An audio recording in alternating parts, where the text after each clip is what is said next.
اوكي سلام خبرات خاتلت التي بي خميت خونو لما عن تعلت سران شوعة ميازيا خلت شحنا سران حمشتن يو نايلوم مدبنا كاب حرام ريت تجراي زوز حبريت على تما بحرام ريت تجراي ببزيو زعتو زلو ناي حرمنت ناي ناصنت ناي فتح تقالستي زحلفو ملختات علو نعو خرينا ابز غزي تجراي باتي انا انت زي مريحه انا اندحر دعا لك كنتني 50 عمت سلطاني انت زي قصيله ويكا اب سلطاني اندحر دعا زي نبر كوينه تግራይ ولا بتن تبل زبل مريحነት ناي دبرصين اب حماق كنتات يتركب زلا اب حماق نخوينات مدلواتهم مس شفتا شعبيا خوينهم يودو لويا حق ديو حقن مس إيرترا كراخبو بزنحو مس شفتا شعبيا سراويت علو زبحال استجدده بزي دليتو اب تحتيهم زركب سراويت نعو استفالالي وتهدراو سلطنا يهبولو ويكا استفالالي وتهدراو سلطنا وسيدو نابهم كم زملس يغبرلو دبرصين زمرحم هوحات سلازي تግራይ بعلم تግራይ زور حيلي زي لنا هالو تግራይ ኩናት ኩሉ ዓላ ዝኽእል ሓይሊ ዘየለና ሃሎ በዓላቶም ግን ስልጣኖም ክብሉ استفላለዩ ምድላዋት ኩናት የካይድሉ ትግራይ ካብ ወርቅ ኣክሳብ ህዝባ ካብ ወርቅ ኣክሳብ መንእሰያታ ካብ ወርቅ ኣክሳብ ሃብታታ መዝሚዞም እዮም ባሕጊጎም ወዲኦም ንመንእሰይ ትግራይ ንገሊኡ ኣብ ሞት ንገሊኡ ናብ ስደት ትግራይ ጥራሕ ኣትሪፎም እዮም ንሓደ ብርሃነ ሰብ ዝሰኣነ ሰብ ጥራይ ትኸውን ትግራይም ሰሪሖም በዓል ደብረጽዮን መንእሰይ ትግራይ ኣብ ጎቦታት የመን እንድሕር ዳሪኹሞ ኩሉ ግዜ ዝገልጾ ክንዲ መንእሰይ ኣይኮነን ዘሎ ኣብ ኣዲስ ኣበባ ንባዕሉ ኣብ ከባቢ 22ን ኣብዚ ጎፋ መብራት ኃይል ዝበሃል ኮንዶሚኒየም ኣብ በዓል ሰሚት በዚ ናይ በዓል ፊየል ቤት ኣካባቢ ኣብኡ ዘሎ ትግራዋይ መቁፀር የብሉ بمولو መንእሰይ ትግራይ ኣብ ኣዲስ ኣበባ እዩ ዘሎ بمولو መንእሰይ ትግራይ ኣብ የመን ኣብ ጎቦታት የመን እዩ ዘሎ ብዙሕ ኸኣ ኣብ ጅቡቲ ኣሎ ጅቡቲ ኸኣ ኢትዮጵያዊ ዜጋ ዘለዎ ኣብዛ ዓዲ ምሳይ ክነብር ኣይኽእልን ኢላ ኸኣ ክትመልሶን ኢትዮጵያ ትሸባሸባ ኣብ ስዑዲ እዞም ኩለን ኣብ ኣዲስ ኣበባ ኣብ ቦሌ ኢትዮጵያውያን ስደተኛታት ካብ ስዑዲ ተመሊሶም ተቐቢልናዮም እናበሉ ኣብ ዝተፈላለዩ ማሕበራዊ ሚድያ ንሪኦም ብምሎም ተጋሪኦም ሚልዮናት ከፊሎም ብሰን ካብ ትግራይ ንጎቦታት የመን ንጀነራላት ናይ ደብረጽዮን ዝመርሑ ህወሓት ልዕሊ 1 ሚልዮን ብር ይኸፍሉ ምክንያቱ ኣብ ትግራይ መንእሰይ ክህሉ ኣይትደልን እያ ደብረጽዮን ዝመርሑ ህወሓት ባዕላ ደላሊት ኮይና ባዕላ ሸያጢት ሰብ ኮይና ንጎቦታት የመን ተሰጋግሮም ናብ በደዊ ናብ የመናውያን ደለልቲ ናብ ራሻይዳ ኣብ ጎቦታት የመን ኣብኡ ብጥሜትን ብጽምእን ብካልእ ፀሓያትን ነብሶም ሕሲሞም ክንደይ ኣዋርሕ ኣብኡ ተጸቢዮም ካልእ ሚልዮናት ከፊሎም ከዓ ናብ ስዑዲ ከኣቱ ይፍትኑ ኣብ ዶባት ስዑዲ ከዓ ሓደሽቲ ወተሃደራት ናይ ስዑዲ መላመዲ ይገብርዎ بتملكتلي بقى سب ود سب فطور نهالو بتملكتلي برؤسهم معاناتهم بتنتن يبلو نزيع حليفهم زاتو تقراوت كا اب سعودي تحزو منبر فقار يبلوم سراح يبلوم اب سعود تتحيزهم زخلو كاب زاموت زملو تخا زخلو مليونات بر كاب جنرالات ناي دبرصيون زمرحو واحد كساب يمناويان مليونات بر كفيلهم بزي حدا نجر ننفسهم يكونون مسدرهم تاموت كوا عدلنياتات كوينهم زي موتو نزي اذا كله غيرن كا داديس ابا يملس سلازم منسي تግራይ يطعمون اذا كله جينوسايد حليفو اذا كله خوينات حليفو اذا كله نشوعات هاجرات بسرو سعيرو ببلحات سعيرو بعقمتات سعيرو بحيل سعيرو اب تግራይ كبر ايرخبن منسي تግራይ اواري دمو دبرصيون زمرح حوحاتن جنرالاتهم ስለዚህ እዚ ኩሉ ዝረአየ መንእሰይ ትግራይ መራሕቲ ፈጢሩ ወደብቲ ፈጢሩ ካድረታቱ ፈጢሩ ሓራ መሬት ትግራይ መስሪቱ ኣብ ሓራ መሬት ትግራይ ማዕለያ ዘይብሉ መንእሰይ ተኣኪቡ ዘሎ ኮራትን ግንባራትን ክፍለ ሰራዊታትን ናይ በዓል ደብረጽዮን ዝመርሑ ህወሓት ፈሪሲ ወላ ሓደ ነገር የብሉ ብምሉኡ ገገዲፍዎም ኣብ ዝጠዓሞ ናብ ሓራ መሬት ትግራይ ይፈስስ ኣሎ ደብረጽዮን ዝመርሑ ህወሓት ልክዕ ከምቲ ሻዕብያ ኣብ ነፍሲ ወከፍ 10 ኪሎ ሜትር 20 ኪሎ ሜትር ዘይመልእ ቦታታት ኬላ መፈተሺ ናይ መንእሰያት ዝሰርሖ ልክዕ ከምኡ ከዓ እዚኦም መንእሰይ ገዲፉና ናብ ሓራ መሬት ክኸይድ ኣሎ ብምባል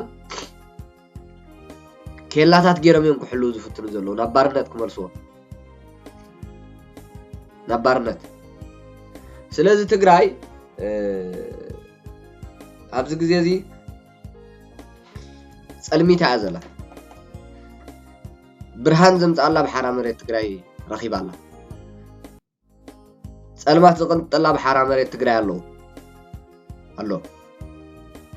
ሓርነታ ዘረጋግፀላን ትግራይ መሬታን ህዝባን ዘውሕሰላን ትግራይ ኣብ ሓራ መሬት ትግራይ ኣሎ ሓደ መንእሰይ ዓንተቦ ይሰምዖ ነይረ ካብ ሓራ መሬት ትግራይ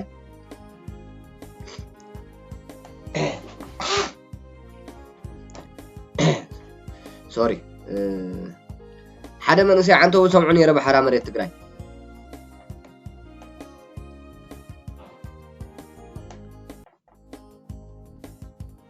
ትግራይ ሲ ኣብ ሓራ መሬት ረኺበያ ይብል ነይሩ ትግራይ ኣብ ሓራ መሬት ረኺበያ ኣብ ሓራ መሬት ትግራይ ብሉፅ መንእሰይ ኣብ ሓራ መሬት ትግራይ ንቑሕ መንእሰይ ኣብ ሓራ መሬት ትግራይ ሰብኣውነት ዘለዎ መንእሰይ ኣብ ሓራ መሬት ትግራይ ህዝባውነት ዘለዎ መንእሰይ ኣብ ሓራ መሬት ትግራይ ንፍትሕን ሓርነትን ናጽነትን ትግራይ ዝቃለስ ንፍትሕን ሓርነትን ንናጽነትን ህዝቢ ትግራይ ዝቃለስ ኣብ ሓራ መሬት ትግራይ ረኺበ ስለዚ ትግራይ ካብ ጫፍ ሑመራ ክሳብ ጫፍ ዓጋመ ካብ ራያ ክሳብ ኩሉ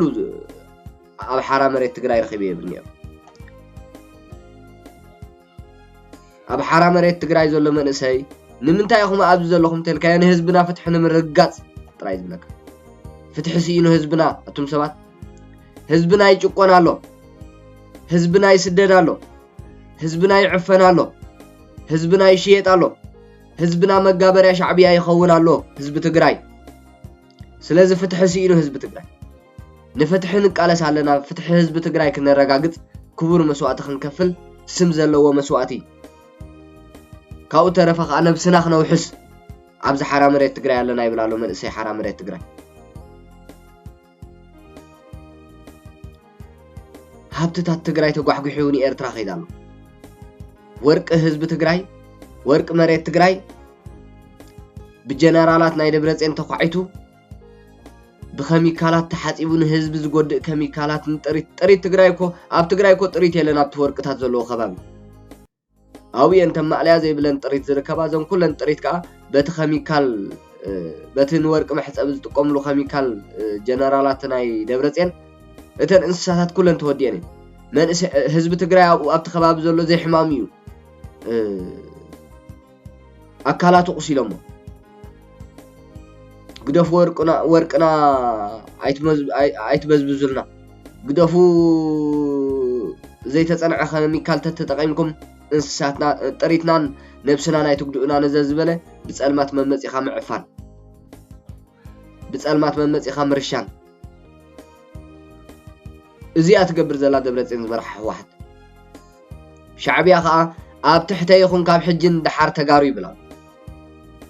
ኣነ ዝበልኩኹም ኣሚን ኢልኩም ትቕበሉ ኣነ ዝበልኩኹም ተፈጽሙ ትግራይ ደጊም ኣነ ድላይ ዝገብረላ ዓዲ ኣብላ ኣሎ ሽፍታ ሻዕብያ ሓቂ እዩ ከዓ ልክዕ ድላይ ሽፍታ ሻዕብያን ኣራዊት ሰራዊቱን ኣብ ትግራይ ድላዮም ክገብሩ ማዕጾ ተኸፊትሎም እዩ ቁልፊ ተዋሂብዎም እዩ ብደብረጽዮን ዝመርሑ ህወሓት በዚ ጨቋኒ ውድብ 50 ዓመት ንህዝቢ ትግራይ ረጊጹ ዘይጸገበ መስመር ሓይለይ እናበለ ደም ሓይሉ እናሃለወ ህዝቢ ማእከለይ እናበለ ደም ማእከሉ እናሃለወ ብዘይ ደም ዘይነብር ጨቋኒ ጉጅለ ህወሓት حيلنا بلا حيد زي بلا حدا نت بحمشة مليون من إسي تجرايات فيو كاب تجراي تعب معراب تجراي نورر تحيلتها تركبو مستم كاب تجراي تعب معراب تجراي وريرم زلوا حيلتات نتفقات حزب تجراي داغماي عريخو مستم جنوسايد زفصمو اب تجراي داغماي جنوسايد نخفصمو ግንባር ፈጢሩ ንህዝብ ትግራይ አፈርሕን ጭቆናን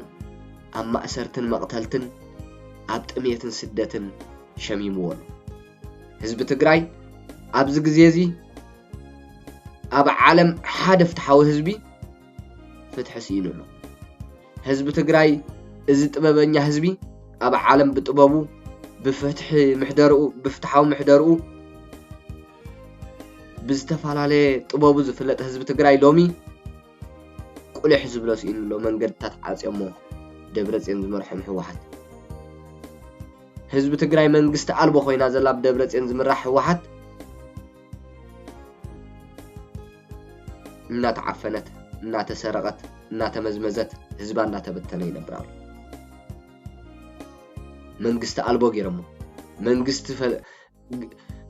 እታ ዓለማውን ህዝባውን መንግስቲ አፍሪሶም ሽፍታ መንግስቲ መስሪቶም አሎ ሽፍታ ውድብ መስሪቶም ሽፍታ መስሪቶም መንግስቲ እኮ አይመሰረቱ ንባዕሎም ሸፋቱ ኮይኖም ንባዕሎም አዳሓርሓርቲ ኮይኖም ንባዕሎም ጨቆንቲ ኮይኖም ነቲ ፍትሓዊ ዲሞክራሲያዊ መንግስቲ ባንዳ ክብልዎ ይነብሩሎ ባንዳ ይብልዎ ደጋፊኡን መስራቲኡን ኣብ ዝተፋላለየ አንጎሎታት እናጸንሑ ይቅንጽልዎን ይርሽንዎን ይዕፍንዎን አሎ ንግዚያዊ መምሕዳር ትግራይ ንፕሬዝደንት ጌታቸው ረዳ አበይ አቲ አይንፈልጥን መንቀቲልዎ አይንፈልጥን አበይ ያሎ እንድዕ እንዳበሉ ምነበሩ ነይሮም ድንእሽተ ዕድል አምሊጡ አዲስ አበባ አትዩ ክቆትልዎ ወዲ ሓፍቶም ነብይ ስብሓት ነጋ ንዑ ንክቀትል ካብ መቀለ ጠበልበል እንዳበለ نقول لابانا ناب ايربورت خيدو تجزيتي بريزيدنت ጌታቸው ረዳውን ገሊጾኒ ጀነራል ታደሰ ወረደ ንዑኑ መቅታል መንገድ ፈጥዩ ጀነራል ታደሰ ወረደ መፈንቀለ መንግስቲ መሪሑ ንጌታቸው ረዳ ስልጣኑ እሕዲጉ ንህዝብ ትግራይ ናብ ጸልማት ናብ ኩይናት ናብ ስደት ናብ ጥሜት ጆኖሳይድ ክፍጸመሉ ስልጣን ተዋሂቦ ይመራሐል እቶም መፈንቀለ መንግስቲ ዘካየዱ ኣብ ትግራይ ንዕኦም ዳብል ስልጣን ሂብዎም አሎ ጀነራል ታደሰ ወረደ ስለዚ ትግራይ ብሸፋቲ አትመራሕ ዘላ ትግራይ ሰፈር ሸፋቲ አኮይና ዘ ነዚ ሁሉ መሪርዎን ከቢድዎን ነዚ ሁሉ ርእዩ መንእሰይ ትግራይ ፍትሕ ከረጋገጽ نزم ጨቆንትን ዓመጽትን ናብ ሕግና ፈርድ ከቀርብ ስልጣኑ ባዕሉ ቋጽር ካብዘም ጨቆንትን ዓመጽትን ጉጅለታት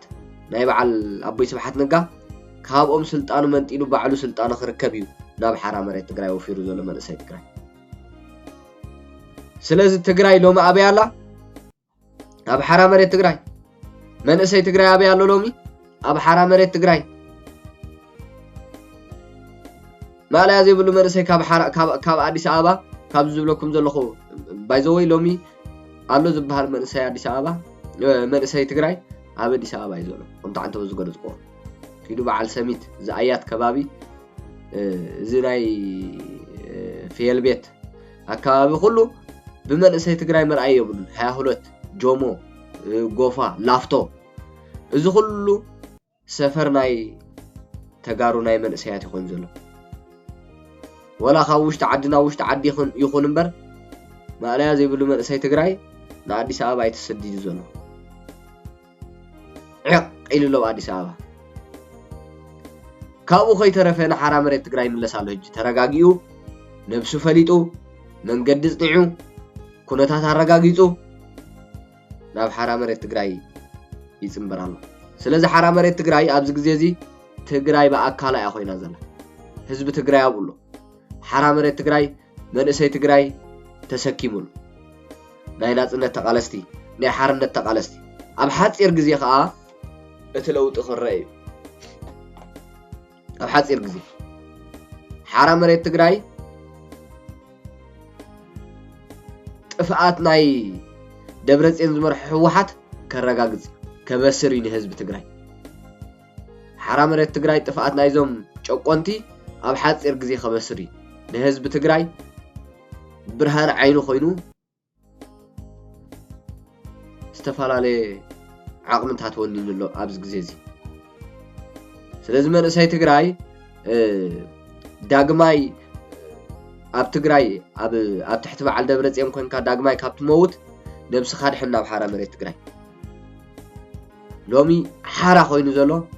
ድላይካ ትንቀሳቀሰሉ ድላይካ ትዛረበሉ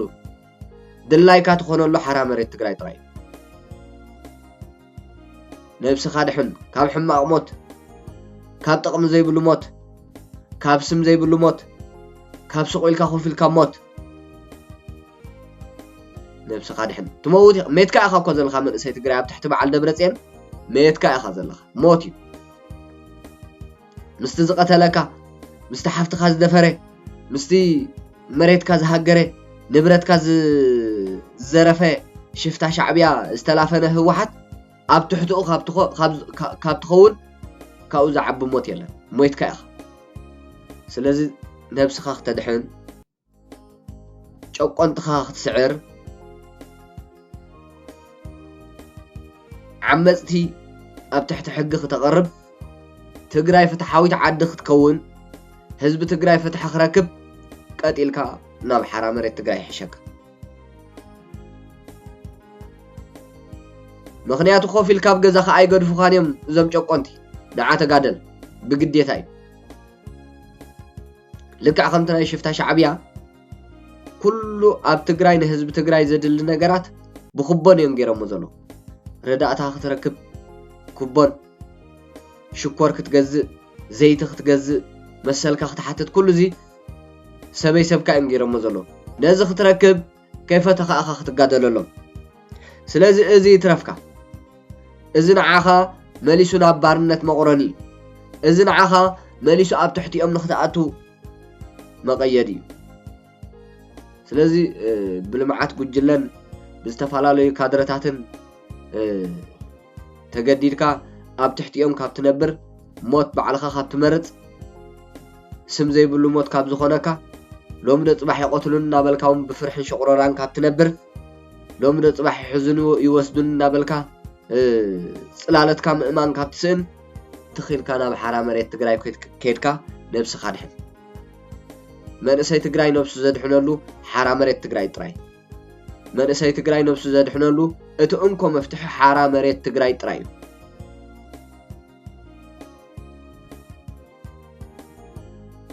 ትግራይ እዚ ክትከውን ይግባእ እዩ ንሸውዓተ ሃገራት ምስ ዝተፈላለየ ዘመናዊ ኣፅዋር ድሮናት ገጢሙ ግዚያዊ መንግስቲ ዝመሰረተ መንእሰይ ትግራይ ወይ ከዓ TDF ሎሚ እቲ ኣካል ዝጎደለ እኳ ኣብ ጎደናታት መቐለ ዘልዕሎ ሲኑ ተደርቢሉ ህወሓት ግን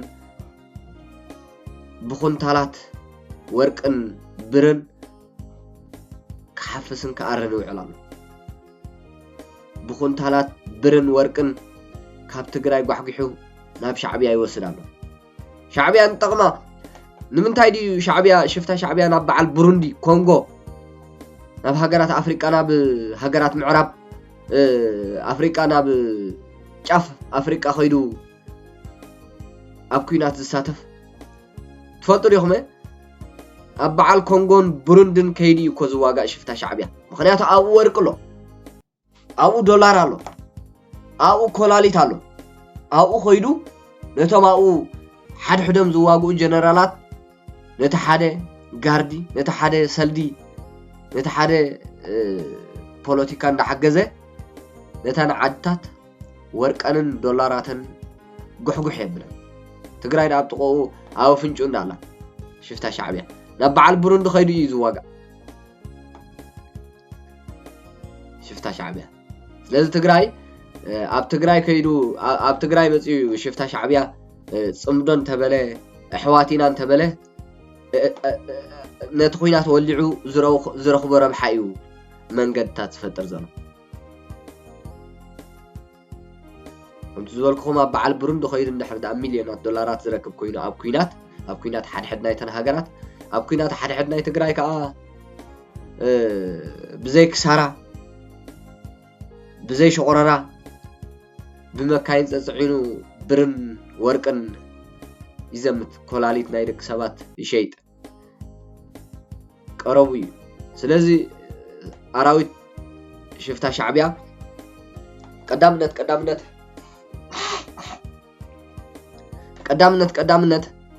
نعوز طقمن نعوز خونن حزب تግራይ باز حزب ኤርትራይ حزب ኤርትራይ ግን ንዑ ንህዝቢ ኤርትራ ዘይከውን ጉጅለ እዚ ሽፍታ ጉጅለ ህግደ ካብ ጀማምሩ ካብ ሳحل ጀሚሩ ሽፍታ ሻዕብያ ናይ ህዝቢ ይኮነን ንህዝቢ ኤርትራ ዝጠቅም አይኮን ስለዚ ጠቅም ተዝኸውን ሰላም ዝደል ተዝኸውን ሕውነት ዝደል ተዝኸውን ንህዝቢ ኤርትራ ምኾነ ሽፍታ ሻዕብያ ንህዝቢ ኤርትራ ዘይኮነ ውድብ ንህዝቢ ኤርትራ ዘይከውን ውድብ ንመንእሰይ ኤርትራ ዘይከውን ውድብ ንሃገረ ኤርትራ ዘይከውን ውድብ ከመይ አቢሊ ንህዝቢ ትግራይ ዝኾናትም ሰባት ከመይ ሊ ንህዝቢ ትግራይ ዝኾን ንህዝቢ ኤርትራ ዘይጠቅም ንገዙ ዘይጠቅም ሰብ ንጎረቤቱ አይጠቅምን ንገዙ ዘይ ንቤቱ ዘይከውን ውልቀሰብ ንኻልእ ቤት አይከውንን ንኻልእ ገዛ አይከውንን ንገዙ ዘይከውን ሽፍታ ሻዕብያ ከዓ ንህዝቡ ዘይኮነ ህዝቡ እኳ የብሉን ሽፍታ ሻዕብያ ግን ታብ ኤርትራ ዘሎ ሽፍታ ሻዕብያ ንህዝቢ ኤርትራ ዘይኮነሲ ከመይ አቢሊ እዩ ንህዝቢ ትግራይ ዝኾን እዚያ እስከ መልሱለይ ህወሓት ወንደብረጽዮን ዝመርሐ ህወሓት ንህዝቢ ትግራይ ዘይጠቀመትሲ ከመይ አቢሊ ንኢትዮጵያ ንህዝቢ ኢትዮጵያ ዘይጠቀመትሲ ከመይ አቢሊ ንህዝቢ ትግራይ ዝኾን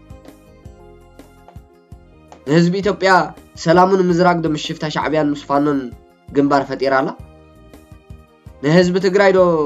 ካብ ዓዱ ጓሕጉሓና ብስደት ንመንእሰይ ትግራይ ዶ ካብ ዓዱ ጓሕጉሓና ብስደት ካብ አዲስ አበባ ጀሚሩ ክሳብ ጎቦታት የመን ተስፍሮላ ስለዚ ከመይ አቢሊ ንህዝቢ ኤርትራ ተጠቅም ሽፍታ ህወሓት ክልቲኦም ሸፋቱ ንህዝቦም ህዝብ ማእከሎም ህዝቢ ይኮነን ማእከሎም ዶላርን ወርቅን ማእከሎም ስልጣን ህይወቶም ስልጣን ከመይ አቢሎም ንህዝቦም ዘይኮኑ ጉጅለታት ንጎረቤት ወይ ካነቲ ካልእ ህዝቢ ዝኾኑ ህዝቢ ኤርትራን ህዝቢ ትግራይን ጎረባብቲ ዘይኮነስ ኣሕዋት ህዝቢ እዩ ብሰንኪ ጥልያን እዩ ኣብ ክልተ ተኸፊሉ ድሕሪኡ ካዞም ጨቆን ስርዓታት መፅኦም ንዘለዓለም ደም እናዳማይዎ ይነብሩ ግን ነዞም ህዝብታት እዚኦም ዝኾኑ እቲ ሓደ ኮይኖምሲ ኣብ ዘለውዎ ነቲ ህዝቢ ሰላም ዘይሃቡ ኣብ ዘለውዎ ነቲ ህዝቢ ክብሪ ዘይሃቡ ኣብ ዘለውዎ ነቲ ህዝቢ ዘይጠቆሙሲ ከመይ ገይሮም ተሓደ ናብ ተሓደ ተሳጊር ተሓደ ናብ ተሓደ ተሳጊሩ ሰላም ከውሕስ ጽምዶ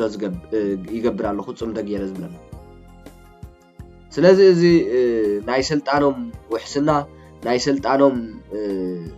መናበሪ ናይ ስልጣኖም ግዜ መዕደግ ስለ ዝኾነ ንኣና ስቁኢሉ ክፈራርቀና የብሉን ወይ ከዓ ናብትን ክመቃቀለና የብሉን እዞም ጉጅለታት እዚኦም በቃ ብጀካ ንነብሶም ንኻልእ ኣይጠቕሙን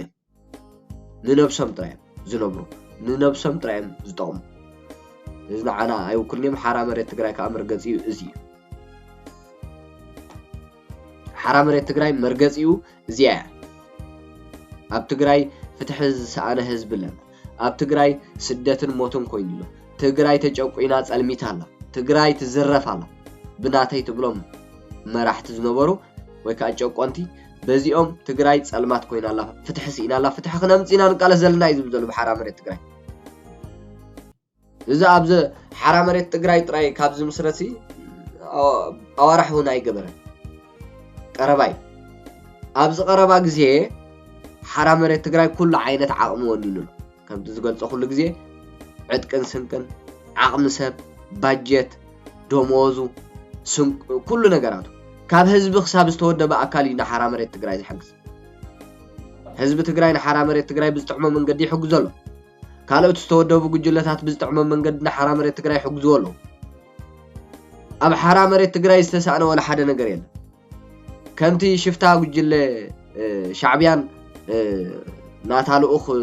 ደብረጽዮን ዝመርሑ ህወሓትን ጀነራላቶም ካድረታቶም ዘውርይዎ ከምኡ ዘይኮነ ሓራ መሬት ትግራይ ሎሚ ነብሱ ዝኸኣለ ቦታ ይኾይኑ ዘሎ ነብሱ ዝኸኣለ ናይ ለውጢ ሓይሊ ይኾይኑ ዘሎ ነብሱ ዝኸኣለ ሰላም ዝርከቦ ቦታ ይኾይኑ ዘሎ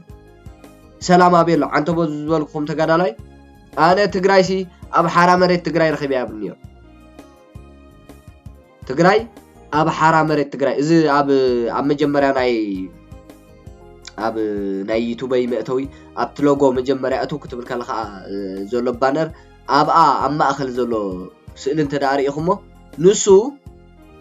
ትግራይ ኣብ ሓራ መሬት ረኺበያ ኢሉ ትግራይ ኣብ ሓራ መሬት ረኺበያ ኣለኹ ስለዚ በቃ ታንሱ ዝምነያ ትግራይ ኣብ ሓራ መሬት ትግራይ ኣላ ትግራይ እንታይ ይምነ ንሱ እዚ ብጻይ እዚ ተቃላሳይ በቃ ሰላም ዘለዋ ትግራይ ፍትሓዊት ዲሞክራሲያዊት ይኽጥምት ጸኒሑ ይኽርኢ ጸኒሑ ስለዚ ኣብኡ ምስ ከደብቲ ሓራ መሬት ትግራይ ኣብ ሓራ መሬት ትግራይ ዘሎ መንእሰይ ፍትሓዊ ዲሞክራሲያዊ ሰብኣውነት ዘለዎ ህዝባውነት ዘለዎ ንቑሕ ተቃላሳይ ካድር ደላይ ፍትሒ ኮይኑ ምስ ረኸቦ ዋይ በቃ خلاص እዚኣ ትግራይ እዚኣ ትግራይ ኣነ ዝብህጋ ትግራይ እዚኣ ስለዚ እዚኣ ኣበይ ክሪኣ ኣለኒ ኣብ ነብስ ወከፍ ከተማታት ትግራይ ስለዚ እዚኣ ኣበይ ክሪኣ ኣለኒ ኣብ ነብስ ወከፍ ገጠራት ትግራይ ኣብ ትግራይ ምልእቲ እዛ ኣብ ሓራ መሬት ትግራይ ዘላ ትግራይ ክሪኣ ኣለኒ ወይ ከዓ ክምስርታ ኣለኒ ዘሎ እዚ ተቃላሳይ ሓውና ለዚያ ይገሊጹ ትግራይ ጨቆንት መራሕቲ ሒዛ ዓፈንት መራሕቲ ሒዛ ብጀካን ስልጣኖም የማን ጸጋም ዘይርዩ ሸፋቱ ረኺባ እምበር ኣብ ትግራይ ኩሉ ነገር ኣሎ ጥበብ ኣሎ ወርቅ ኣሎ ፍትሕ ኣሎ ዲሞክራሲ ኣሎ ኣይግዝኣን የባህላይ ህዝቢ ትግራይ እዩ ስለዚ ኣብ ትግራይ